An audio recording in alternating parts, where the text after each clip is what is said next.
मित्रांनो, रसायनशास्त्र आणि विशेषतः सेंद्रिय रसायनशास्त्रामध्ये सर्वात जास्त अडचणी निर्माण करणारी गोष्ट म्हणजे वापरले जाणारे नोटेशन, संकेतन आणि नामकरण. म्हणजेच सेंद्रिय संयुगांना नावे कशी दिली जातात हे न समजणे ही आहे आपली मुख्य अडचण. तर या आणि पुढील काही व्हिडिओमध्ये या संकल्पनांमध्ये आपला पाया भक्कम करणे हे आहे आपलं मुख्य उद्दिष्ट, जेणेकरून पुढील अभ्यास आपल्यासाठी अधिक सोपा होईल. तर या प्रवासाची सुरुवात करण्यासाठी आपण प्रथम सामान्य रसायनशास्त्रातील काही मूलभूत संकल्पनांची उजळणी करणार आहोत. सेंद्रिय रसायनशास्त्र हे कार्बनच्या साखळ्यांचा अभ्यास करते. त्यामुळे आपण त्याच्या मूलभूत घटकांपासून म्हणजेच कार्बन आणि हायड्रोजन यांच्यापासून सुरुवात करणार आहोत. तर कार्बनकडे 4 संयुजा इलेक्ट्रॉन असतात. रसायनशास्त्राच्या नियमानुसार प्रत्येक अणूला स्थिर स्थिती प्राप्त करायची असते. कार्बनसाठी ही स्थिर स्थिती शेवटच्या कक्षेत 8 इलेक्ट्रॉन मिळवून प्राप्त होते. हायड्रोजनकडे एक संयुजा इलेक्ट्रॉन असतो, ज्यामुळे तो कार्बनसाठी एक उत्कृष्ट जोडीदार बनतो. हायड्रोजनला आपली पहिली कक्षा पूर्ण करण्यासाठी एका इलेक्ट्रॉनची गरज असते. तर इथे आपण कार्बनचे संयुजा इलेक्ट्रॉन दाखवूयात. त्याच्या शेवटच्या कक्षेत आहेत 4 इलेक्ट्रॉन. आणि आता आपण येथे हायड्रोजनचे इलेक्ट्रॉन दाखवूयात. हायड्रोजनच्या शेवटच्या कक्षेत आहे 1 इलेक्ट्रॉन, बरोबर. तर इथे आपण कार्बनला 4 हायड्रोजन जोडूयात, बरोबर. तर इथे कार्बन आणि हायड्रोजन एकत्र येऊन बंध तयार करतात, तेव्हा ते दोघेही स्थिर होतात. का स्थिर होतात? कारण त्यांच्या इलेक्ट्रॉनच्या गरजा इथे पूर्ण होतात, बरोबर. तर इथे कार्बनच्या शेवटच्या कक्षेत होतात 8 इलेक्ट्रॉन आणि हायड्रोजनच्या शेवटच्या कक्षेत होतात 2 इलेक्ट्रॉन, बरोबर. ही जी दाखवली आहे तिला म्हणतात इलेक्ट्रॉन ठिपका संरचना. या पद्धतीत एक कार्बन अणू 4 हायड्रोजन अणूंसोबत इलेक्ट्रॉनचे संधान करतो, शेअरिंग करतो, हे स्पष्टपणे दाखवले जाते. हे नोटेशन प्रत्येक इलेक्ट्रॉनला स्वतंत्रपणे दर्शवते. कार्बन आपले 4 इलेक्ट्रॉन आणि प्रत्येक हायड्रोजन आपला 1 इलेक्ट्रॉन संधान करतो, ज्यामुळे कार्बनचे 8 आणि प्रत्येक हायड्रोजनचे 2 इलेक्ट्रॉन पूर्ण होतात. तर रेणू दर्शवण्याची दुसरी पद्धत म्हणजे इलेक्ट्रॉन रेषा संरचना, लाईन बॉन्ड स्ट्रक्चर, जिथे बंध दाखवण्यासाठी सरळ रेषांचा वापर केला जातो. इथे आपण पाहू शकतो एक कार्बन आणि 4 हायड्रोजन आपण दाखवतोय. मिथेन आहे तो. या रचनेमध्ये प्रत्येक रेषा 2 संधान केलेल्या इलेक्ट्रॉनचं प्रतिनिधित्व करतात, एक कार्बन कडून आणि एक हायड्रोजन कडून. ही पद्धत इलेक्ट्रॉन ठिपका संरचनेपेक्षा अधिक सुबक आणि सोपी आहे. तर आता मित्रांनो, कार्बन साखळी ही संकल्पना खऱ्या अर्थानं समजून घेण्यासाठी आपण एका मोठ्या रेणूचं उदाहरण पाहूया. तर आता आपण 3 कार्बन असलेल्या साखळीचं म्हणजे प्रोपेनचं उदाहरण घेऊ. जर आपण प्रत्येक इलेक्ट्रॉन स्पष्टपणे दाखवला तर त्याची संरचना बघा अशी दिसेल. तर हा एक कार्बन, याचे 4 संयुजा इलेक्ट्रॉन, बरोबर. तर हा दुसरा कार्बन, त्याचेही 4 संयुजा इलेक्ट्रॉन, 1 2 3 4. अजून एक कार्बन, त्याचे 4 संयुजा इलेक्ट्रॉन, 1 2 3 4, बरोबर. आता आपण याला हायड्रोजन जोडूयात. तर जो डावीकडील कार्बन आहे त्याला किती हायड्रोजन जोडावे लागतील? तर त्याला 3 हायड्रोजन जोडावे लागतील, बरोबर, कारण तो दुसऱ्या एका कार्बनशी आधीच जोडला गेलेला आहे, बरोबर.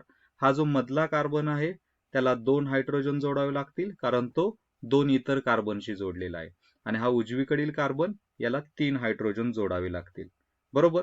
आता या रचनेतील महत्वाचा मुद्दा हा आहे की प्रत्येक कार्बन अणू यशस्वीरित्या 4 बंध तयार करतो, ज्यामुळे त्याला तो स्थिर होतो. ही रचना पूर्णपणे जरी योग्य असली तरी प्रत्येक इलेक्ट्रॉन अशा प्रकारे काढणे खूप वेळ खाऊ आणि गोंधळात टाकणारे ठरू शकते.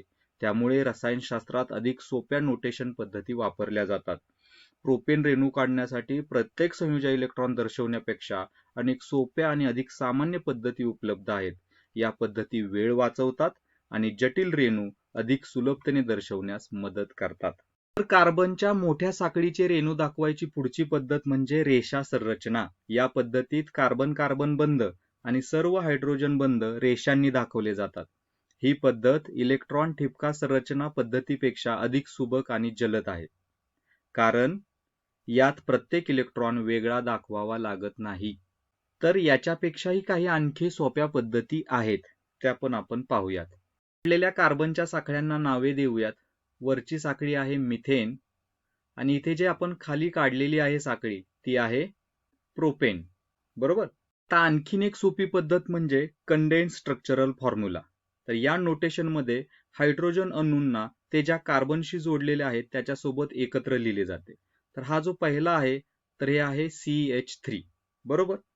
हा दुसरा आहे ते काय आहे, प्रोपेनसाठी आपण पाहतोय हे आहे CH2.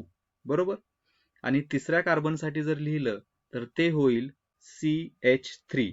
तर यातून स्पष्ट होते की पहिल्या कार्बनला 3 हायड्रोजन, मधल्या कार्बनला 2 आणि शेवटच्या कार्बनला 3 हायड्रोजन जोडलेले आहेत. बरोबर. तर ही संरचना लिहायची आणखीन एक सोपी पद्धत म्हणजे लाईन अँगल डायग्रॅम. तिला कधी कधी फक्त लाईन डायग्रॅम, रेषा आकृती असंही म्हणतात. जर आपण ती प्रोपेनसाठी काढली तर ही अशी येईल, झिगझॅग रेषा. बरोबर. ही अत्यंत सोपी जरी दिसत असली तरी ती खूप प्रभावी आहे. जेव्हा रेणू खूप मोठे आणि गुंतागुंतीचे होतात तेव्हा ही पद्धत सर्वात उपयुक्त ठरते, कारण त्यात प्रत्येक हायड्रोजन अणू काढावा लागत नाही. परंतु प्रश्न असा आहे की ही साधी दिसणारी रचना इतर सर्व गुंतागुंतीच्या रचना इतकीच माहिती कशी देऊ शकते? तर याचं उत्तर तिच्या नियमांमध्ये दडलेलं आहे. लाईन अँगल डायग्रॅम वाचण्याचे आणि त्यातून माहिती मिळवण्याचे काही सोपे नियम आहेत. या डायग्रॅमलाच लाईन अँगल डायग्रॅम किंवा कधी कधी फक्त लाईन डायग्रॅम, रेषा आकृती असंही म्हणतात. हे नियम समजल्यास कोणतीही जटिल रेणूची रचना सहज ओळखता येते. तर पहिलं गृहीतक असं आहे की आपण असं गृहीत धरलं पाहिजे की रेषेच्या प्रत्येक टोकावर आणि प्रत्येक शिरोबिंदूवर एक कार्बन अणू असतो. आता आपली ही प्रोपेनची डायग्रॅम आहे, यामध्ये 2 टोकांवरती 2 आणि मध्ये एक शिरोबिंदूवरती 1 असे एकूण 3 कार्बन आहेत. बरोबर. आता मधला जो कार्बन आहे त्याने इतर 2 कार्बन बरोबर बंध दाखवले आहेत. याचा अर्थ मधल्या कार्बनला आता फक्त 2 हायड्रोजन बंध असतील. बरोबर. तर मधल्या कार्बनला 2 हायड्रोजन आणि हे कडेचे जे 2 कार्बन आहेत त्यांनी कार्बन बरोबर एकच बंध केलाय, त्यामुळे त्यांचे 3 बंध हे हायड्रोजन बरोबर असतील. बरोबर. तर या साध्या नियमांमुळे सुद्धा हे चित्र आपल्याला रेणूंची संपूर्ण माहिती देतं, अगदी अचूक माहिती देतं. बरोबर. तर कधी कधी आपण काय करतो, हे चित्र ना आपण थोडंसं संकरित हायब्रिड नोटेशन देखील वापरून सुद्धा दाखवू शकतो. काही वेळा आपण काय करतो तर रेषेंच्या शेवटी CH3 अशी रचना लिहितो आणि ती रेषा दाखवतो. आता इथं पण आपल्याला अधिक स्पष्ट होतंय की मध्ये एक कार्बन असणार आहे. बरोबर. आणि त्या कार्बनला किती हायड्रोजन जोडलेले असतील तर 2 हायड्रोजन जोडलेले असतील. तर या पद्धतीमध्ये जे काही सेंद्रिय संयुग आहेत त्यांच्या रचना या दाखवल्या जातात. तर इथे दाखवलेल्या या सगळ्या रचना वैध आहेत. तर मित्रांनो, इथेच थांबूयात. धन्यवाद.